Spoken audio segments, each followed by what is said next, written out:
Welcome to part 1 of This Is Where I'm Coming From, which I hope you will find contains some poetry that is just a little bit different.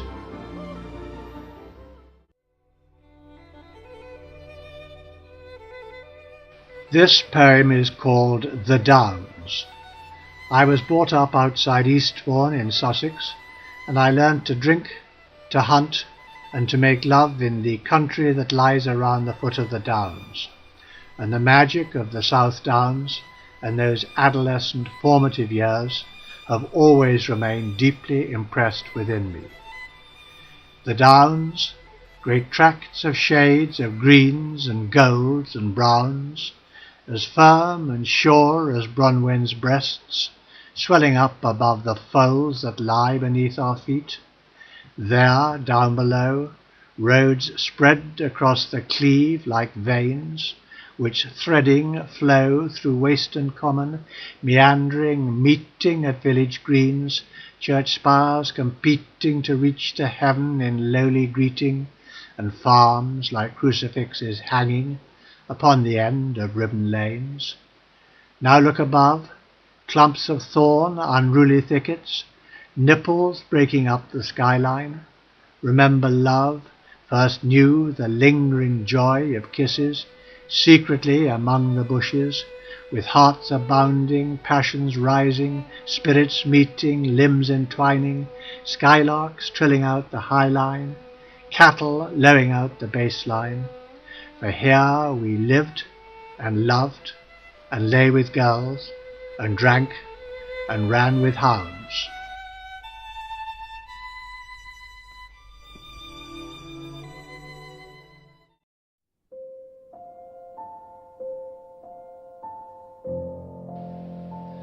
Write a poem about a wheelbarrow, my tutor told me. Okay. Adam's yoke with handles smooth and shining, Cooper's wheel in squeaky need of oiling, polished ash made smoother by the using, calloused hands from endless hours of toiling, wheelbarrow trundling to the flower show, bearing bigger marrows for the judging, village fete, bustle, extravaganza, cream teas served on vicarage veranda. Rusted bolts hold balks of splintered timber, planking worn by countless years of labour, frames of ash made strong and yet much stronger by adze and axe and awl and twisting auger, wheeling marrows, drumming over cobbles, bigger marrows, better than his rivals, to the fate and vicious competition, prizes for your owner's dedication.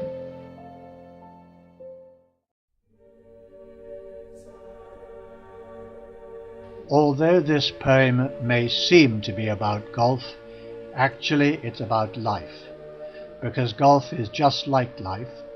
One moment you're on top, incapable of putting one foot wrong, and the next moment everything becomes a can of worms.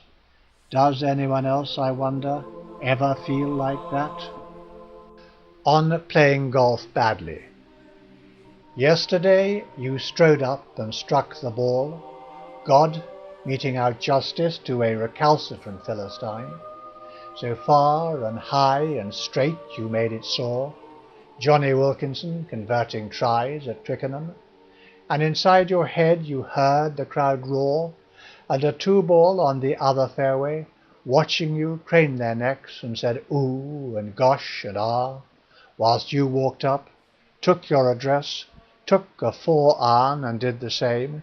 You hit it just as far, then ran it neatly up 2 feet from the pin before, with cool composure, tapped it in. And were you just made in the image of the divine? But today was different.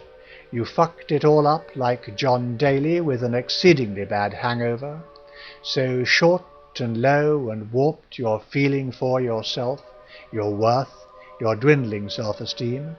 Hancock getting the bird at the Palladium, and inside your head you hear it all once more, that nightmare, the old reoccurring dream, whispers behind your back, fingers pointing. In office, clients phoning up and cursing you for failing to get custody of the family guinea pig, whilst you creep away and ask yourself once more, did Christ really come in the image of this asinine, humbled failure? When one was younger, affairs of the heart, little indiscretions, might have seemed exciting. Failing to think out the consequences of getting found out, however, was not quite so exciting. The playful breeze called, "Catch me if you can," then ran away inland. The sun kissed you, the sun kissed me, and we drank from the same cup that's called serenity. Earth Mother pulled us in her fold, and in the crushed grass we told each other secrets, secrets of our souls, and the breeze laughed, and the sea murmured its approval. Yesterday's dreams today become reality. Tomorrow turns its face, shuts out the guilty secret of this contrived adultery. The dealer deals the cards, and the joker smiles beguilingly.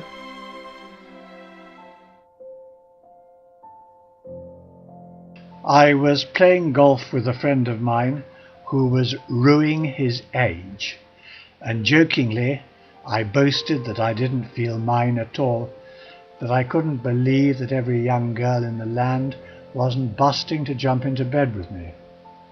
Looking up from addressing his ball, dolefully he said, "Ah, but it's when you find a young girl who actually does want to jump into bed with you, and then you find you can't do anything about it, that's when your age begins to tell." As a result, this poem began to take shape. On growing old. I'm sorry I don't seem to want to you anymore, but I still love your home-baked apple pie. Whilst it was always loin and groin and sweaty thigh before, now love's manifest in telly suppers, whilst we ignore jokes about wrinkles, with that tolerance that you and I have gained from having been there, done that, got the t-shirt, and learning to endure increasingly creaky joints, the wrinkled skin and gnarled hands, from remembering not to try to pee uphill, and just lasting by not drinking too much coffee before a long car journey, and together clinging to the wreckage, knowing that the sands of time now mean that through the long night, wide awake we lie, regretting pigging all that pudding.